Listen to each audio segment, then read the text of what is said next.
အပိုင်းလေး safety ထားအလုံးမစခင်ဘေးကင်းရေးဆွေးနွေးပွဲဘာကြောင့်အရေးကြီးတယ်လဲ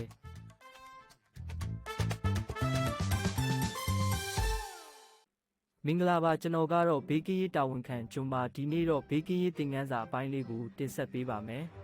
အပိုင်းလေး safety ထားအလုံးမစခင်ဘေးကင်းရေးဆွေးနွေးပွဲဘာကြောင့်အရေးကြီးတယ်လဲ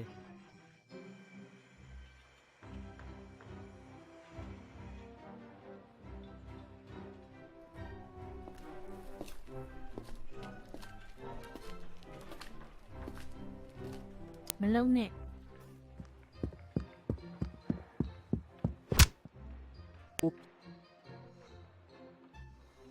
ဘာဖြစ်လို့လဲကိုအာရီကျွန်တော်ကိုဘာလို့တားတာလဲကျွန်တော်ကအလုံးမြန်မြန်ပြီးအောင်လုပ်နေတာပိုက်စာနေပြီ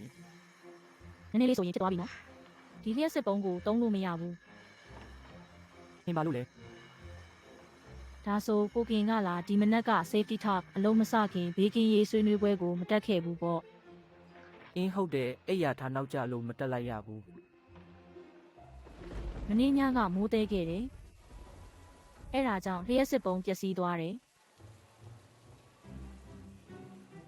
ဘေးကင်းရေးတာဝန်ခံကဒီနေ့ဒီလျှက်စစ်ပုံးကိုဘယ်သူမှမသုံးဖို့မှာထားတယ်လျှက်စစ်ကျွမ်းကျင်သူလာပြင်ပြီးမှပဲပြန်သုံးရမယ်အိုဟိုကတ်တီလေးပဲမဟုတ်ရင်လျှက်စစ် short ဖြစ်သွားတော့မှာကျေးဇူးတင်ပါတယ်ကိုအာရီ